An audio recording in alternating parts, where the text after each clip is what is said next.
What's going on, everyone? I'm back again with another knife review. That's right, I'm not dead. I know it's been a little while. There's been some things going on in my life that have made it difficult to really sit down and do a tabletop review. Sometimes it's been that I've just been busy. Other times it's been that I've had serious life complications, and most recently it's been that I can't find a quiet moment in the house to sit down and to record something. So I'm taking advantage of the time I have now. I'm going to try to knock out at least 2 or 3 reviews during this very rare moment of silence. And I'm going to start with this, one of the knives Schrade sent me for review. So if you don't know, I reached out to Schrade and asked, hey, would you like to send me some product for review? I'm a knife reviewer. I would love to receive some product from you to carry, use, and provide an honest review. And to my surprise, they agreed and sent me quite a bit of stuff, including some nice higher end stuff, which I'll also review. So these were provided to me for review. However, my opinions are entirely my own and are based purely on my carry and use of the product. And I think this review is going to reflect that a little bit because I do have some things to say about this knife that are positive and some things that are not so positive. So, it may have been a provided product, but I'm still going to bring to you my honest thoughts just as brutally as I always would. So, ordinarily I would show you the packaging for everything. However, I don't have any of my knife packaging, at the house. It's all in storage, so I will not be able to show you the boxes for everything that's going around. But that's okay, because I feel like most people don't really care. What they really care about are the details of the knife itself. And you can see I do have some use on here. I've done my typical cardboard cutting with it just to check the edge retention of the steel, how well it slices. I've put typical EDC use on this thing, so food prep, opening packages, so on and so forth. And I feel like I've got plenty of use on this thing now to give a proper full-length review. So the blade is 3.5 inches long, and it's kind of this modified Tanto design. You can see it's not really as sharp of a secondary point as we usually see on American Tantos. So this is almost like a Tanto drop point hybrid, although we kind of have a clip on the back here, so I guess it's more of a Tanto drop point clip point hybrid. Very interesting blade shape, very usable blade shape though. I mean, this secondary point, because it is so much softer, and at least the sweep moving up to the tip, acts like belly would on a drop point or a clip point, and it does make for a pretty useful EDC shape. Okay, this thing does slice really well, and I had no problem getting in there and using it. Sometimes a American Tanto design ends up not being a great EDC design because, well, you can't really perform all of the same kind of cuts you could with a different blade shape. But we don't have any such problem here. You can see we are coated. I think that they say this is a black titanium nitride coating. I don't remember exactly if that's the case, but it did hold up pretty well. You can see I haven't really worn it away with all of my carry and use, so it's definitely not just a Teflon coating, I don't think. I've used a lot of Teflon, and this thing would be all scratched, and there'd be paint missing. It would look like Boba Fett's armor. So the coating holds up really, really well. So nice upside for it there. We do have a hollow grind starting from about the mid-flat of the blade. And I find that it slices pretty dang well. This is actually a pretty decent slicer. Does it bind up a little bit? Yeah, but not because of the grind or the profile of the blade or the thickness of the blade, because you can see the blade isn't that thick. It has more to do with this. These awful serrations. Yeah. Told you I was going to be honest in this review. Schrade, I don't know why you don't offer this in a plain edge. I feel like literally everybody at this point prefers plain edge knives over combo edge knives. I believe the majority of people who want serrations would want a full run of serrations the whole length of the blade. Combo edges, they're a little bit of a, I don't want to say useless, but they're not as useful as a full plane or a full serrated edge because you don't really have enough run of serration here if you're cutting a lot of rope to take full advantage of it. And because you don't have a full plane edge, you can't start your cuts at the very base when you're cutting down cardboard or whittling or whatever the case may be. So beyond that, the serration design itself is awful. Okay, you can see we have these deep crescent cuts with these sharp teeth, and every time I see serrations like this, it doesn't matter whose serration it is, it binds and it catches. And the same is true with this. It binds and it catches. So I don't like the serrations on here, not one bit. As you can probably see, though, the steel on this is, there you go, AUS 10. And I've got plenty of use on Schrade's AUS 10 between this and the Delta class Landshark that I reviewed. And I found that Schrade's AUS 10 is okay. Just okay. So in theory, AUS 10 should be comparable to like a 440C, not quite as good as a VG10, just in that general ballpark. And 440C is my favorite blade steel.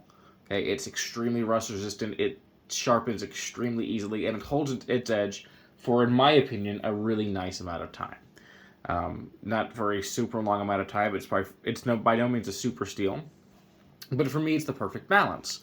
Versus Schrade's AUS 10 here, honestly, it reminds me a lot more of AUS 8 in terms of its edge retention.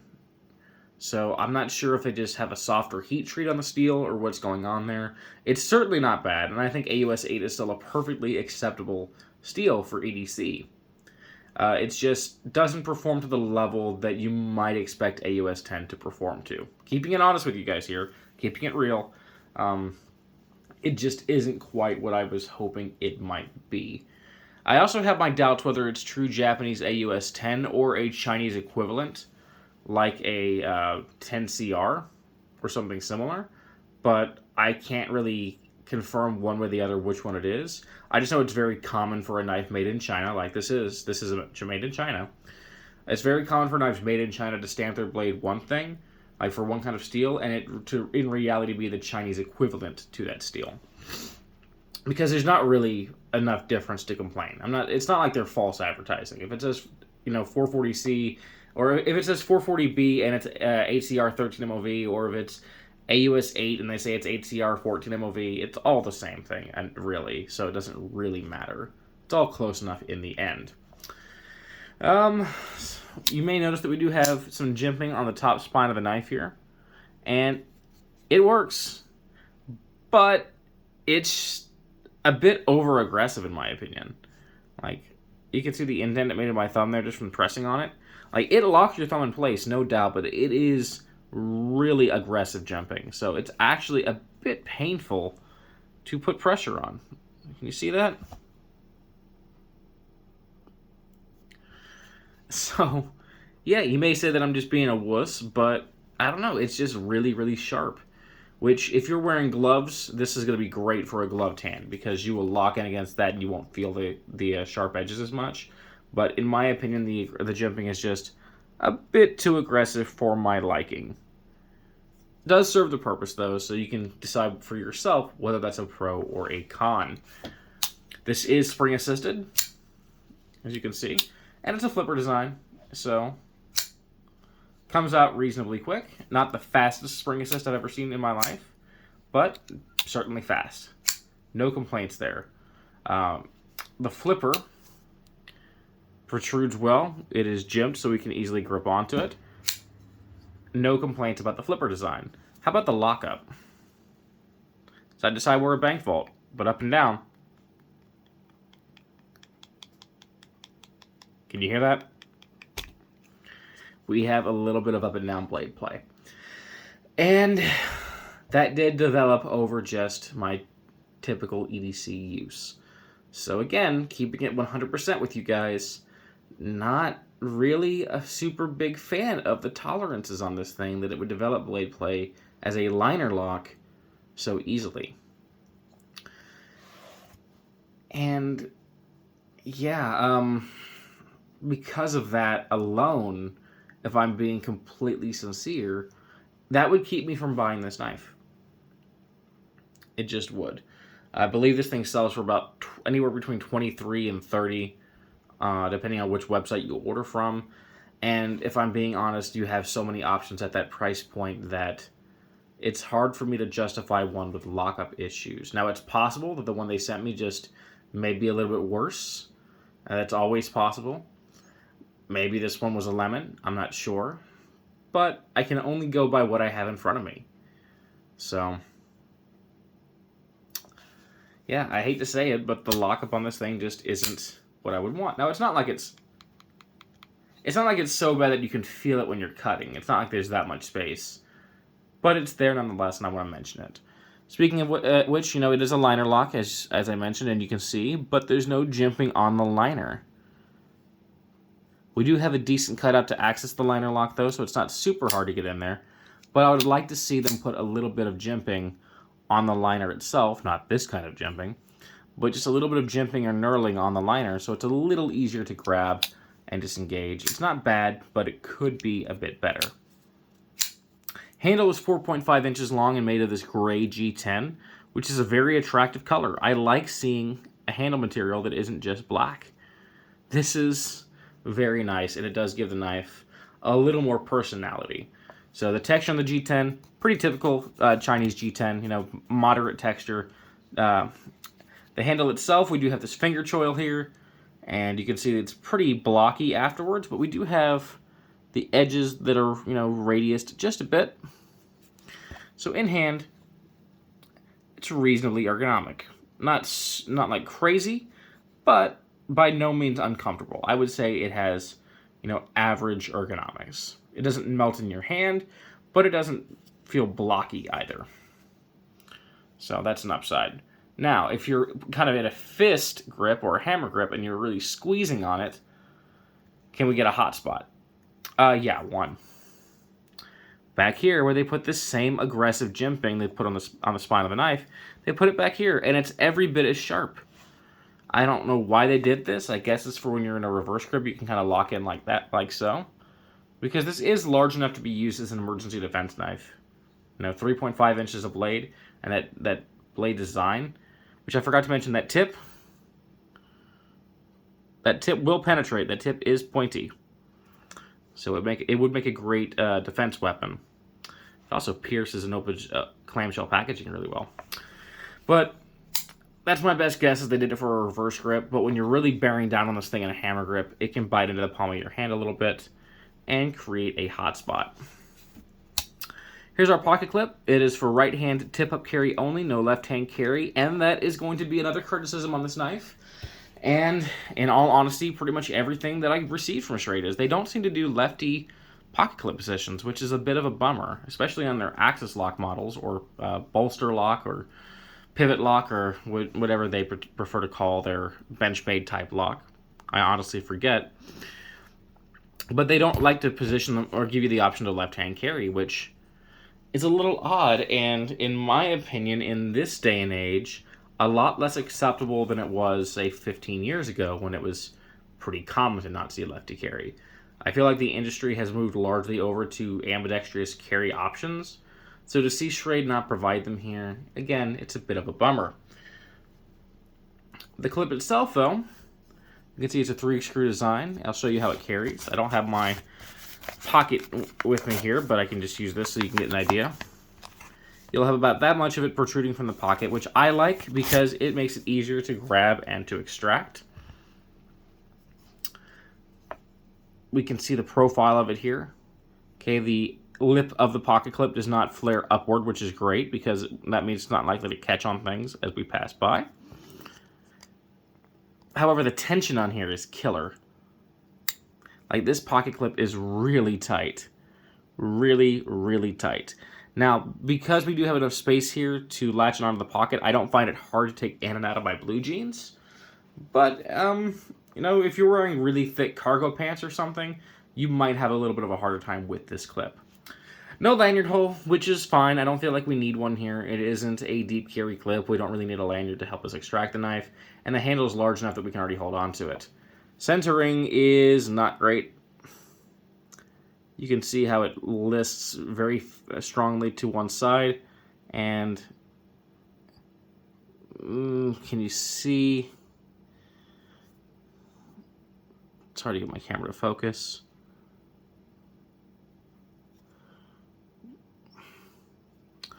Come on, focus for me.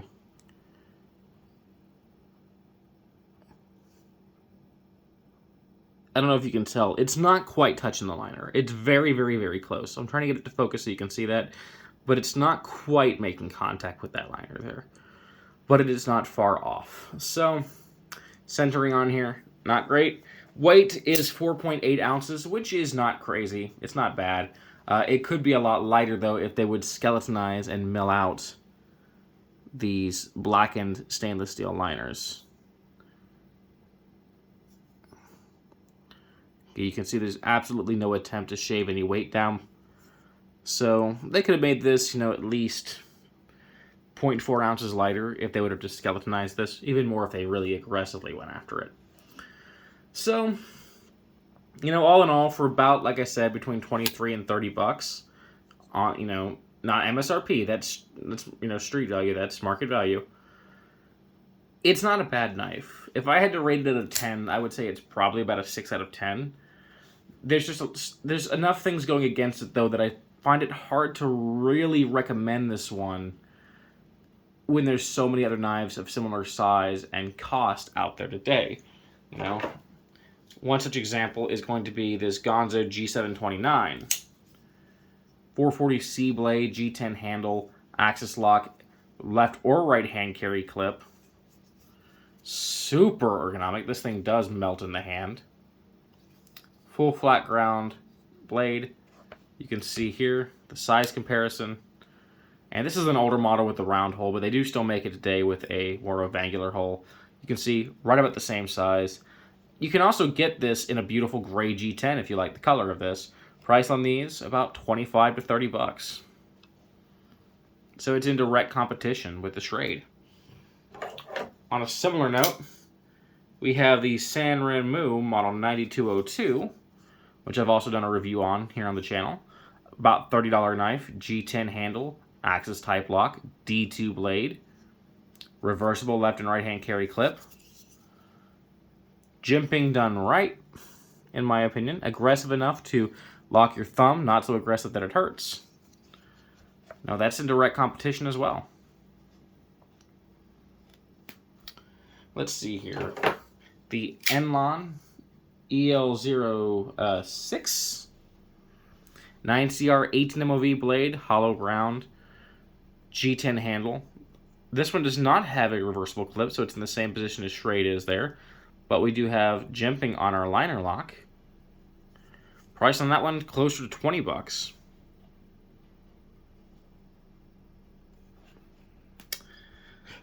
Another Sanrenmu. We have the 911. Yep. Sandvik 12C27 steel. Nice high flat grind.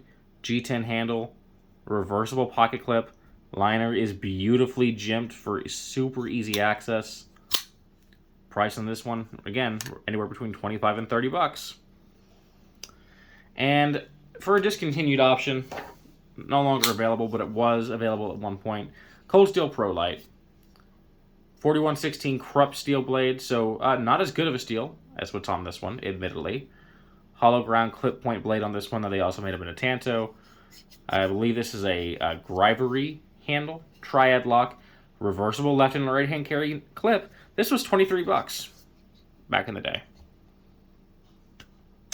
So the point of bringing competitive options is not just to show you what else is out there for the money, but it's also to show you what Schrade might be doing right or what they might be doing wrong by comparison to what's currently out there or what used to be out there at the same price point that Schrade is attempting to tackle the market with. So I think that the Delta class from Schrade, which is what this is, the Delta class, the overseas produced class.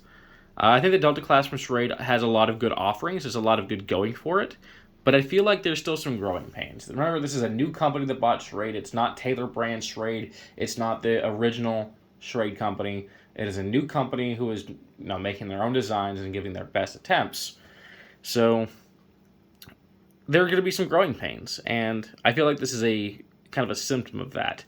It's not a bad knife by any means. It's up to you if what I mentioned are, the cons are enough to keep you away from the knife. Would I personally go out and buy this knife with so many other options on the market? I am sorry to say that I don't think that I would. And, I hope Schrade isn't pissed at me for saying that, but like I said, I promised an honest review, and that is what I brought to you. So, that has been my thoughts on the Schrade Shudder. It's not a bad knife. Not at all. But it's not a great one either. So, I hope you guys have enjoyed the video. I hope you enjoy the rest of your day, and until next time, I will see you later. Peace, and take care.